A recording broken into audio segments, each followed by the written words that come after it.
कथा को श्रवण करता है या भगवान शंकर की भक्ति में जो रमता है, वो उम्र से भले अमर ना हो पर वो अपने कर्म से जरूर अमर हो जाता है।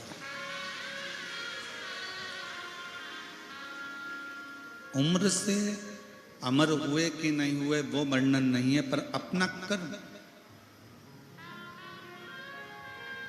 अच्छे कर्म से, अच्छे कार्य के बल पर आप अमर हो सकते हो।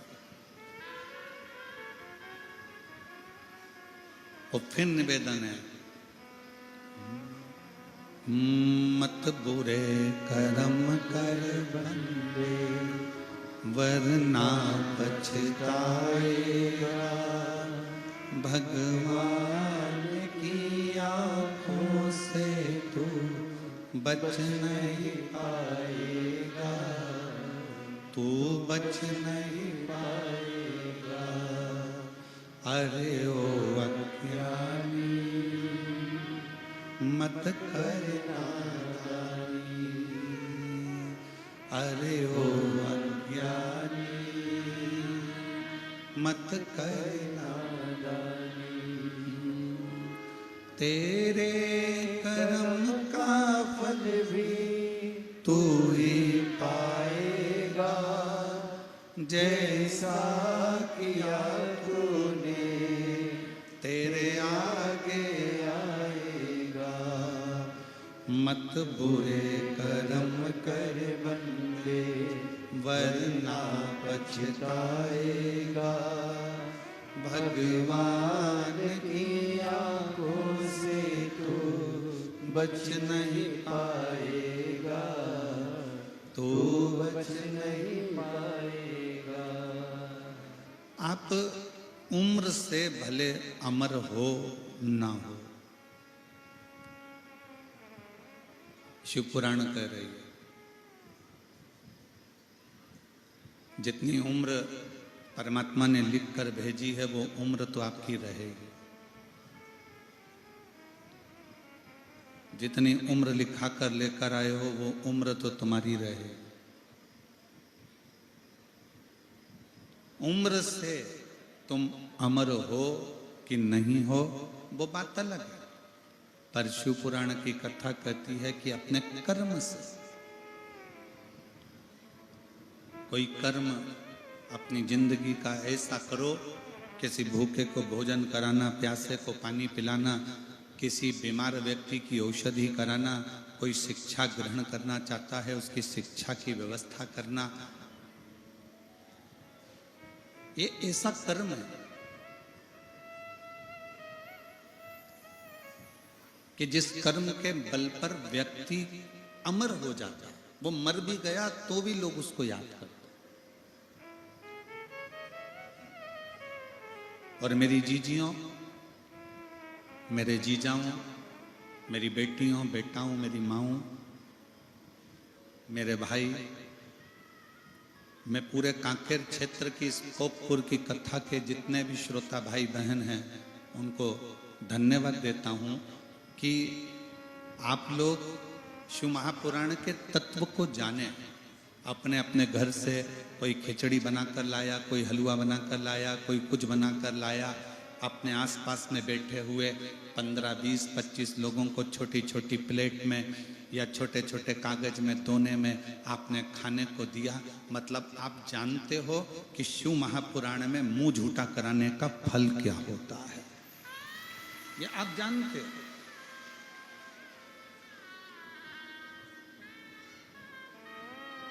बड़ी खुशी होती है। कल एक वीडियो देखा, जैन साहब, कल एक वीडियो देखा। उस वीडियो में एक बहन जिसके तन पर कपड़ा भी थोड़ा होगा,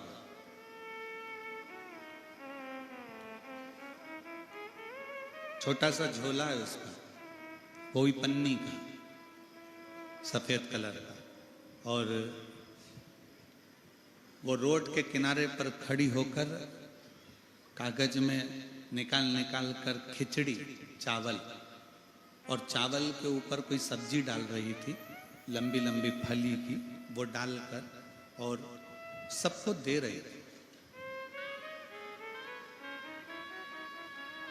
उस वीडियो पर जो कमेंट्स लोगों ने लिखे वो ये लिखे कि दान करने वाले की कोई हैसियत नहीं होती, दान करने वाले का दिल होता। दिल।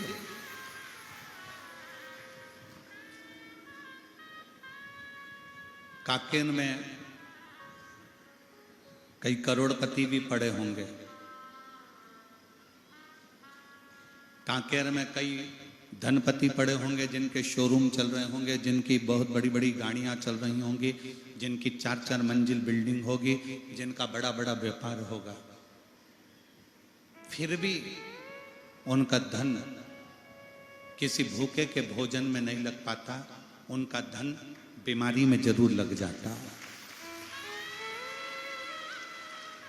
कई ऐसे पड़े हैं जो अपने धन का सदुपयोग नहीं कर पाते, कमाया कमाया और आखिरी में यहीं छोड़ा और प्लास्टिक के फूल की माला चढ़ गई और 2 अगरबत्ती केले में लग गई। बस इतना ही जीवन है, और वो जीवन छोड़ा और चले गए।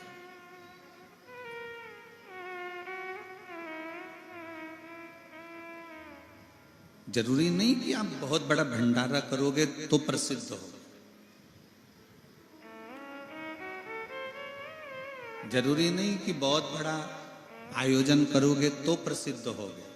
शिव महापुराण की कथा कहती है, बन सके अपने आसपास में रहने वाला कोई बच्चा भी अगर भूखा है, उसको शिक्षा की जरूरत है, चिकित्सा की जरूरत है, तो उसको भी अगर शिक्षा, चिकित्सा या भोजन दे देते हो तो भी तुम भंडारा करने के बराबर ही हो, तो भी भंडारा करने के लिए।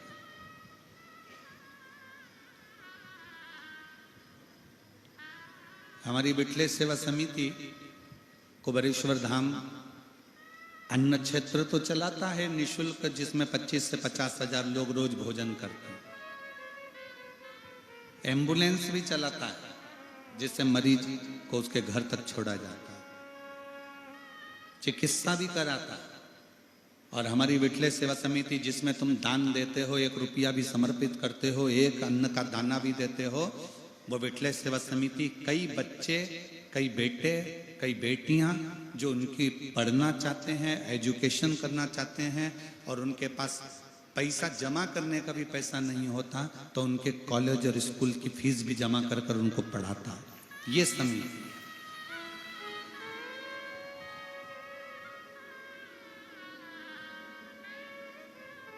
इसको प्रथमता कहते हैं। और मैं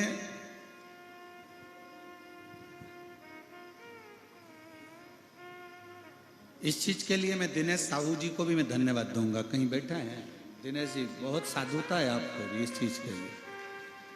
छत्तीसगढ़ में कोई बच्चे को पढ़ना रहता है या कोई पत्र सीहोर पहुंचता है तो हम दिनेश भाई को फोन कर देते हैं, दिनेश भैया जरा देखिएगा ये बच्चा है, इसका स्कूल का मालूम करो, इसके कॉलेज का मालूम करो। फिर ये सूचना करके सीहोर सूचना करते हैं, फिर वहां से सूचना प्राप्त होती है। और अब तो जैन साहब भी जुड़ गए हैं और हमको रोज गाड़ी में लेकर आते हैं ट्रेवल्स वाले, ट्रांसपोर्ट वाले, वो साहू जी भी जुड़े। ऐसे कई हैं। रायपुर में अग्रवाल हैं बसंत जी, वो जुड़े हुए हैं। ऐसे सब। एक हमारे कानपुर के लालू भाई सोनी जी हैं, एक बच्ची का फोन आया कि आश्रम पर की हमारी फीस होना है और ऐसा है, स्कूल से निकाल दिया गया है क्योंकि हमारे पास में हमारी माँ बीमार पड़ गई थी और उसका कोई पैसा नहीं जमा कर पाया। हम सोनी जी को फोन करे, सोनी जी अपने माध्यम से स्कूल में पता करे, बाद में हमारे तक तो सूचना ही नहीं आई। उन सोनी जी ने और उनके मित्रों ने मिलकर ही फीस जमा कर दी, उसको भी साथ होता है। ये प्रेम है।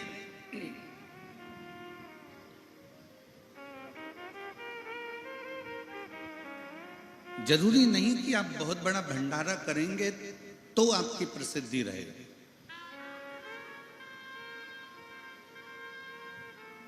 आप बहुत सारा किसी को देंगे तो उसमें आपकी प्रसिद्धि रहेगी। शिव महापुराण की सबसे बड़ी पूंजी है, आपके परिवार में पहले देखो कि परिवार में कोई दुखी है तो उसको सुखी करने का प्रयास करो। परिवार में सब सुखी हैं तो अपने मोहल्ले में देखो, मोहल्ला सुखी है तो अपनी कॉलोनी में देखो, कॉलोनी सुखी है तो अपने पंचायत में देखो, पंचायत सुखी है तो अपने फिर क्षेत्र में देखो, खेड़े में, गांव में, वहाँ सुखी हैं तो अपना जिला देखो, जिला सुखी है तो प्रदेश देखो, और प्रदेश सुखी है तो अपना देश देखो। कहीं ना कहीं सबको सुखता प्रदान हो, सबको आनंदता प्रदान हो, ये अपने जीवन का लक्ष्य।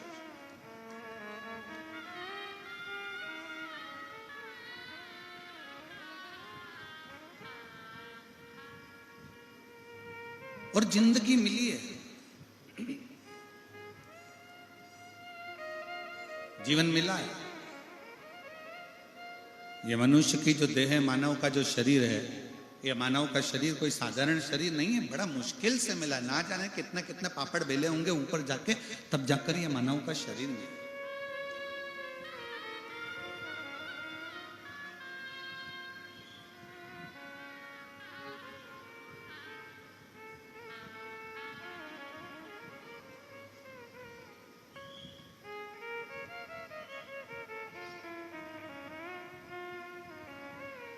और ना जाने कितना कितना भगवान से प्रार्थना करी होगी, विनय करा होगा, निवेदन करा होगा, तब जाकर यह मानव का शरीर मिला।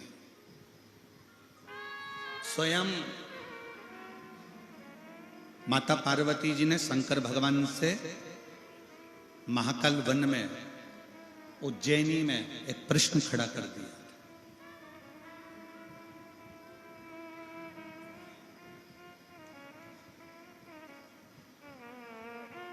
माँ जगत जननी जगदम्बा ने महाकाल वन में, उज्जैनी में एक प्रश्न खड़ा कर दिया था पार्वती जी कि 83,99,999 योनियां काटने के बाद ये 84,00,000वें नंबर की योनि है मनुष्य की देह, मानव का शरीर।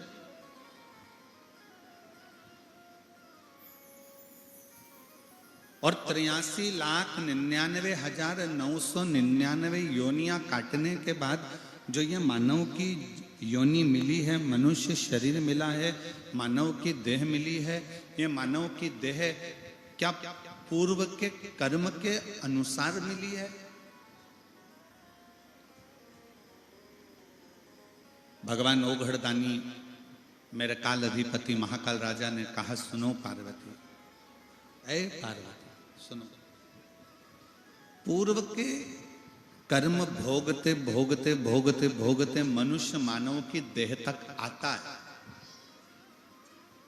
पर मनुष्य देह प्राप्त होने के बाद उसको आगे क्या करना है, ये उसका खुद का प्रारब्ध कह जाता है। स्वतः स्वयं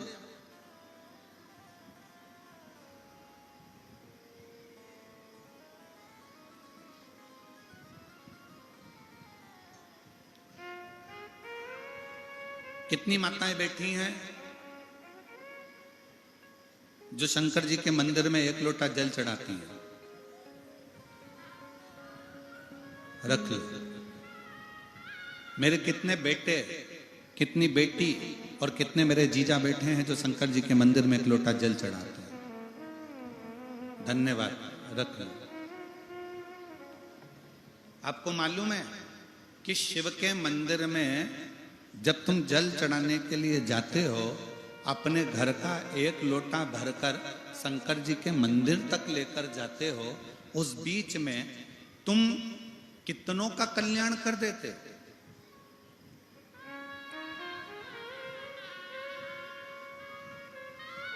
आपको मालूम है कि आप कितने लोगों का कल्याण कर रहे हो?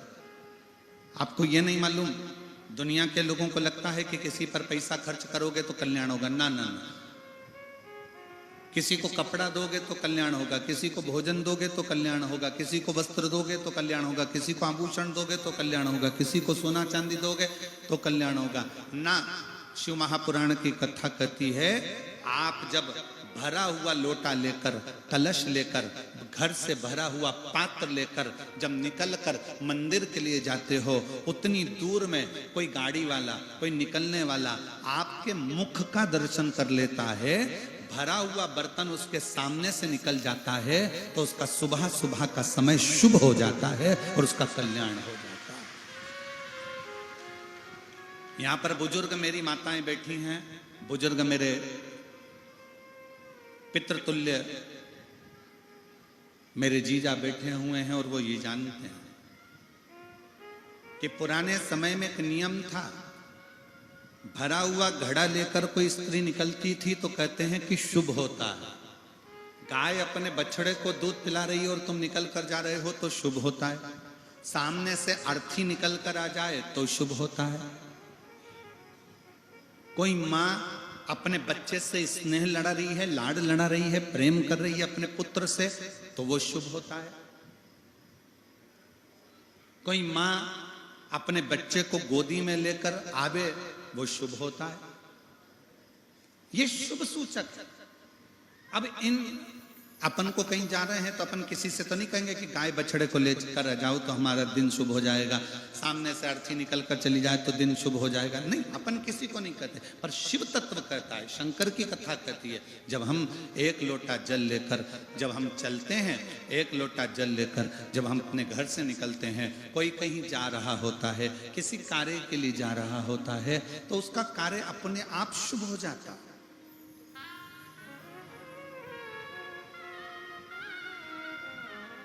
एक बहन ने एक पत्र लिखा है,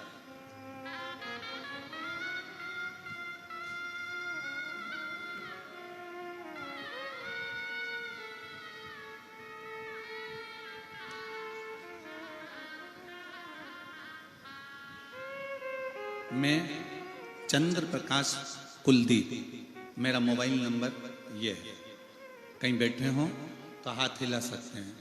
चंद्र प्रकाश कुलदीप, अगर कहीं बैठे हो तो हाथ हिलाएंगे। आप ही हैं, आ जाइए, एक बेलपत्र ले जाना, आ जाओ। चंद्र प्रकाश कुलदीप मेरा नाम है, मेरा मोबाइल नंबर यह। मैं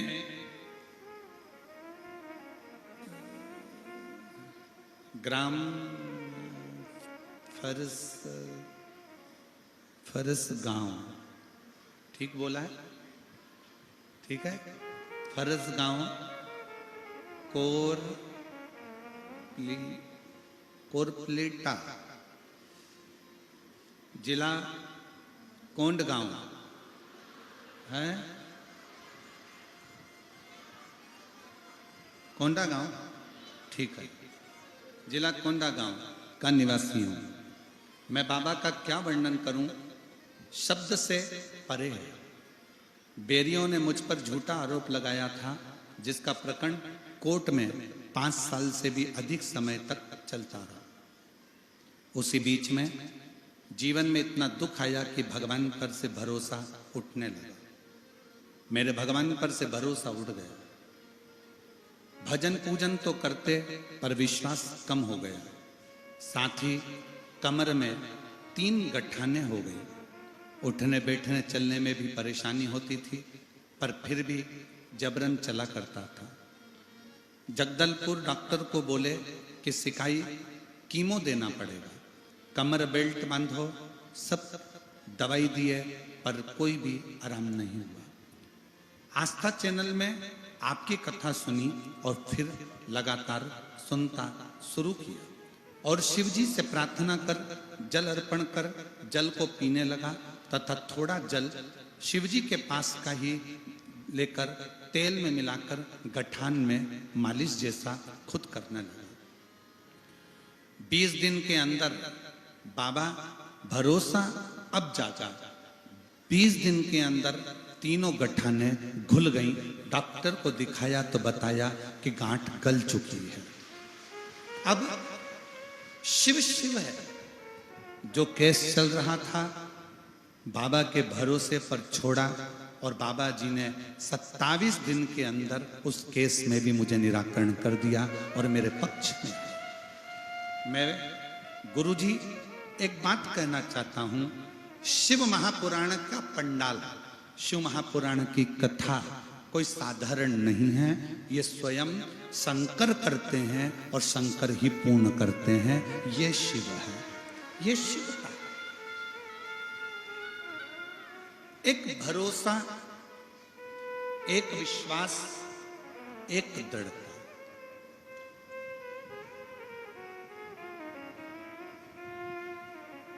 और आज फिर कहूंगा, इस व्यासपीठ के माध्यम से जितने शिव भक्त इस कथा को सुन रहे हैं, तीनों पंडालों में पांव रखने की जगह नहीं है। पीछे के टेंट, साइड के टेंट जितने लगाए गए हैं, यजमान ने सब भरे पड़े हुए हैं और कई लोग बाहर धूप में भी खड़े हुए हैं। कई लोग। आज इस व्यासपीठ के माध्यम से फिर कहूंगा कि आप शंकर जी की कथा को 7 दिन तक लगातार दिल से सुन रहे हो तो ये मानकर चलना कि मेरा भोले बाबा भी 3 महीने में तुम्हारी गोदी झोली जरूर भरेगा।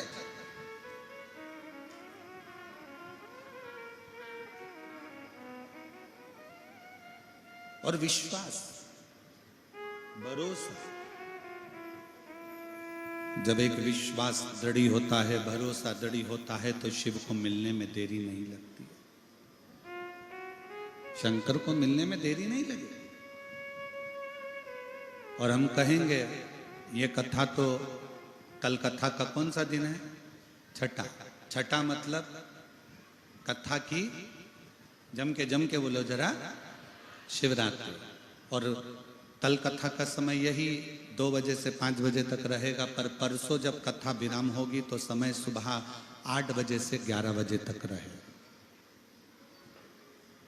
और हमारा एक निवेदन प्रशासन से निवेदन रहेगा कि कल की कथा के बाद में रात्रि को जो श्रोता भाई बहन सुबह की कथा के लिए आते हैं, हमारा निवेदन प्रशासन से, यहाँ के कलेक्टर महोदय, SP, SSP, IG, DIG, commissioner, SDM, tehsildar, यहाँ के सभी पदाधिकारियों से है कि कल कथा होने के बाद में, कल जो रात्रि का जो दिन होता है, कल की रात्रि का, कई शुभ भक्त रात को सफर कर कर आते हैं। तो निवेदन इतना सा है कि कल रात को जो गाड़ियां आए वो बहुत दूर ना रोकी जाए, जिससे किसी को कोई तकलीफ ना हो, नजदीक तक नहीं पड़े। केवल एक रात्रि की बात है, क्योंकि ये शिव भक्त जो रात्रि को आएंगे, हो सकता है बहुत सारे जीव जंतु आसपास में रहते हैं, कोई परेशानी किसी को ना हो। वन विभाग की टीम तो यहाँ पर मौजूद है ही, संभाल ही रही है, पूरा वन विभाग इसको देख रहा है। पर निवेदन हमारा इतना सा है यहाँ पर कलेक्टर महोदय, SP, SSP, DIG, IG, commissioner आदि सबसे, कि वो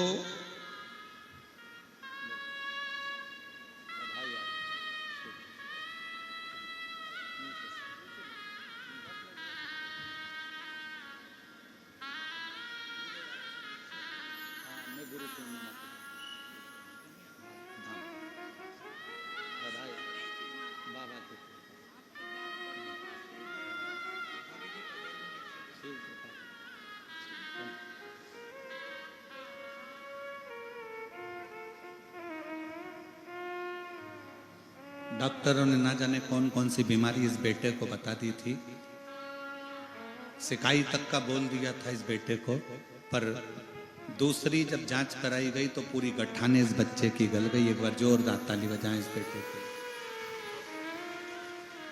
तो मेरा निवेदन यहाँ के कलेक्टर महोदय, एसपी, आईजी, डीआईजी, एसडीएम आदि से कि एक दिन, वैसे आप लोगों ने बहुत सुंदर व्यवस्था यहाँ के प्रशासन ने संभाली है, एक बार प्रशासन के लिए जोरदार ताली बजाए, बहुत बहुत सारा।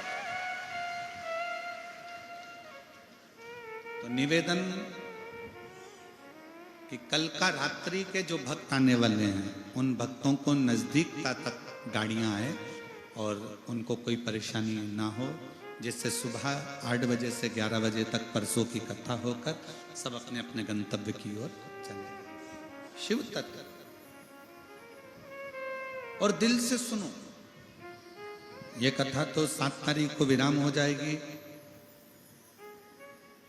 10 तारीख से 16 तारीख तक त्रिवेणी संगम, गंगा यमुना सरस्वती का मिलन स्थल, सेक्टर नंबर 21, पीपा पुल नंबर 1 और त्रिवेणी के ही तट पर, जैसे ये पहाड़ दिख रहा है, जहां कथा होगी वैसे ही त्रिवेणी बाजू में से बह रही होगी और वहीं पर विशाल पंडाल लगकर 10 तारीख से 16 तारीख तक प्रयाग मेले में, कुंभ के मेले में, जो 144 वर्ष बाद पड़ा है, ऐसे कुंभ के साक्षी बनो और सब आओ और ऐसे ही पंडाल में बैठकर शिव महापुराण की कथा श्रवण कर अपने जीवन को धन्य बनाओ। बाद में मौका नहीं मिलेगा। 144 साल बाद जब वापिस ये महाकुंभ आएगा तब आप और हम नहीं रहेंगे, पर वो 144 साल जब कुंभ आएगा तो आपके और हमारे घर के लोग कहेंगे कि त्रिवेणी के तट पर बैठकर शिव पुराण की कथा प्रयाग में श्रवण करी थी। हमारे दादा ने, परदादा ने, हमारे पिता ने, हमारी माता ने, हमारे घर के लोगों ने वहां जाकर कुंभ के मेले में त्रिवेणी के तट पर दोपहर में 1 बजे से 4 बजे तक बैठकर कथा का लाभ लिया था। सुनो। और पूरे कानपुर वालों से, लखनऊ वालों से, प्रयागराज वासियों से और आसपास के जितने भी उत्तर प्रदेश वासी, उनसे भी निवेदन है, ये मौका बार बार नहीं मिलेगा। आओ और शिव महापुराण की कथा त्रिवेणी के संगम पर 7 दिन सुनकर अपने जीवन को धन्य बनाओ। साथ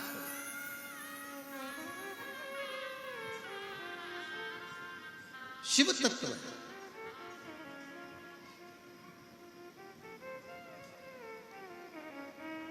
पार्वती जी शिव जी से कहती हैं कि मनुष्य देह मिली, मानव का शरीर मिला, और ये मानव का शरीर जीव के कल्याण। तो कई लोग कहते हैं कि हम किसी का क्या भला कर सकते हैं। आप 1 लोटा जल अगर मंदिर में चढ़ाने के लिए जा रहे हो, 1 लोटा जल लेकर शंकर के मंदिर जा रहे हो, तो ये मानकर चलो कि तुमको जो देख रहा है, लोटा भरकर जब मंदिर तक जाओगे, मंदिर से वापस आओगे, जितने लोग आपका दर्शन करेंगे उनका मंगल कार्य अपने आप होगा, उनके कार्य में सफलता अपने आप मिलती चली जाएगी। शिव महापुराण की विद्येश्वर संहिता कहती है, शिव महापुराण की विद्येश्वर संहिता कहती है कि श्री शिवाय नमस्तुभ्यम, बोलने वाले का मात्र मुख का दर्शन करते हैं तो हमारे सारे पाप समाप्त हो जाते हैं, हजारों अश्वमेध यज्ञ का फल प्राप्त हो जाता है। तो जरा विचार करो, जो लोटा भरकर जल चढ़ाने जा रहा होगा, लोटा भरकर जो पानी लेकर शिव मंदिर के लिए जा रहा होगा, दिल से श्री शिवाय नमस्तुभ्यम बोलता बोलता जा रहा होगा, वो ना जाने कितने कितने जीवों का कल्याण करता जा रहा होगा। कितने जीवों का कल्याण। एक पत्र है,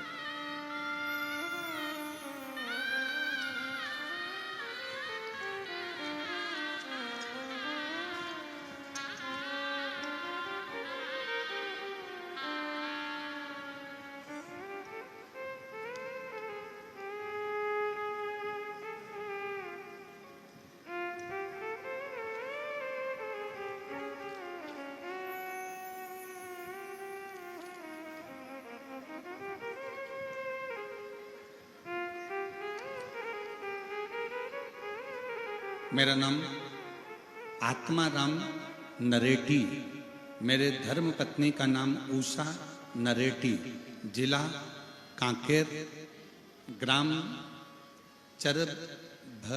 चरभट्टी भर्री टोला का रहने वाले हैं। कहीं बैठे हों तो हाथ हिलाइएगा। मेरा नाम आत्माराम नरेटी, मेरे धर्म पत्नी का नाम उषा नरेटी, जिला कांकेर, ग्राम चरभट्टी भर्री टोला का रहने वाले हैं। कहीं बैठे हैं? आप ही हैं? आ जाओ, एक बेलपत्र ले जाना, आ जाइए। मेरा मोबाइल नंबर ये है एक लोटे जल का मैं क्या वर्णन करूं गुरुदेव।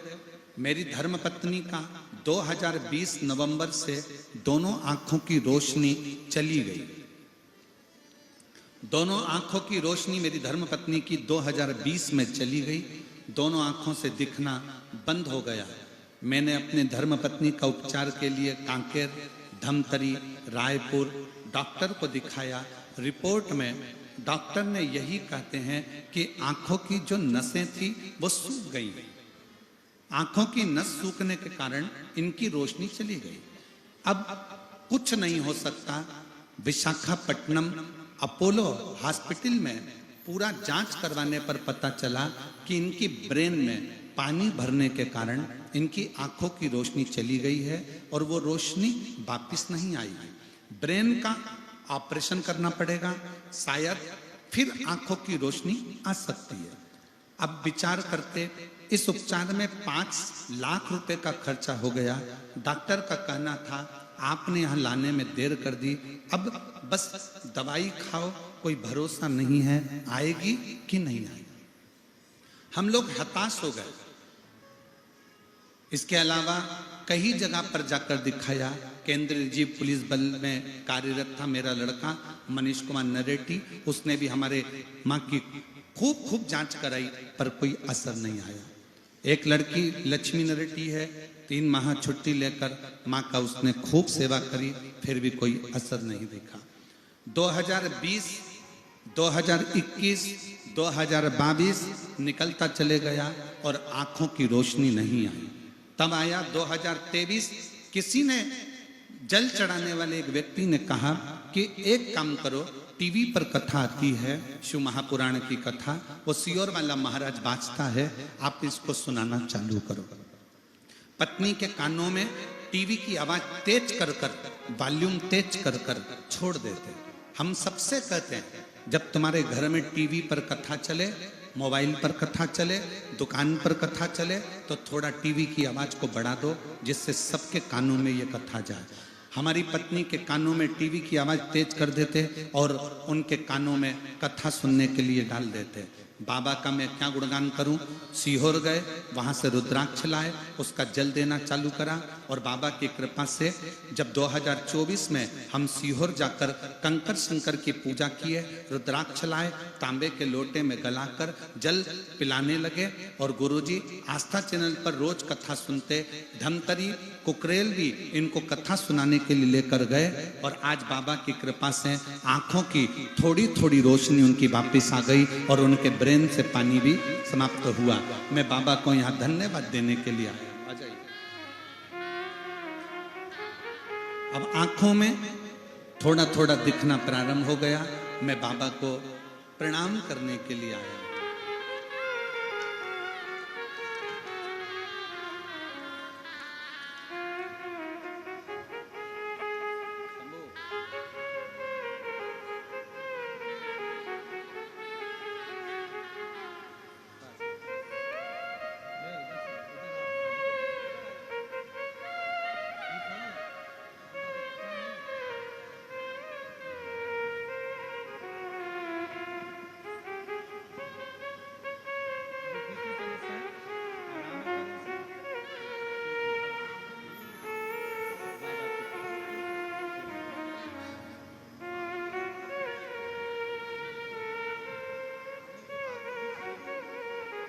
भैया कह रहे हैं आप पुलिस में, सीआरपीएफ में मेरी नौकरी थी। 2020 में आंखें चली गईं। 2020, 2021 तक पलंग से उठती नहीं, दीवार पकड़ पकड़ कर चलती, कुछ दिखता नहीं था। 2024 में शिव की कृपा से 2 पंडाल में कथा सुनवाई और बाबा के धाम कुबेरेश्वर दादा के धाम जाकर कंकर शंकर की पूजन करी। अब आंखों में रोशनी वापस आई है, थोड़ा थोड़ा दिखना प्रारंभ हुआ और अब टीवी भी देख लेती हैं, लोगों को समझ भी लेती हैं, दूर से चेहरा भी थोड़ा समझ में आ जाता है और थोड़ा थोड़ा दिखना प्रारंभ हो गया। एक बार जोरदार ताली बजाएं।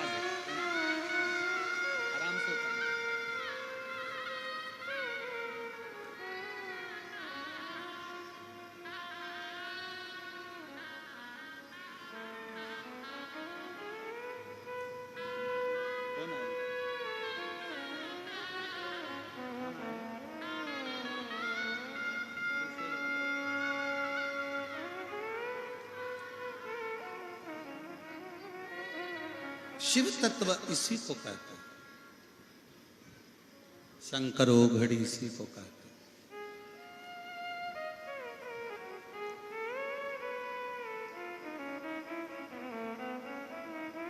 और जब आपका विश्वास, जब आपका भरोसा दृढ़ होता है, विश्वास की दृढ़ता जब पूर्ण होती है, तब शिव कृपा जरूर करता है। भैया कह रहे थे अभियान की मैं पुलिस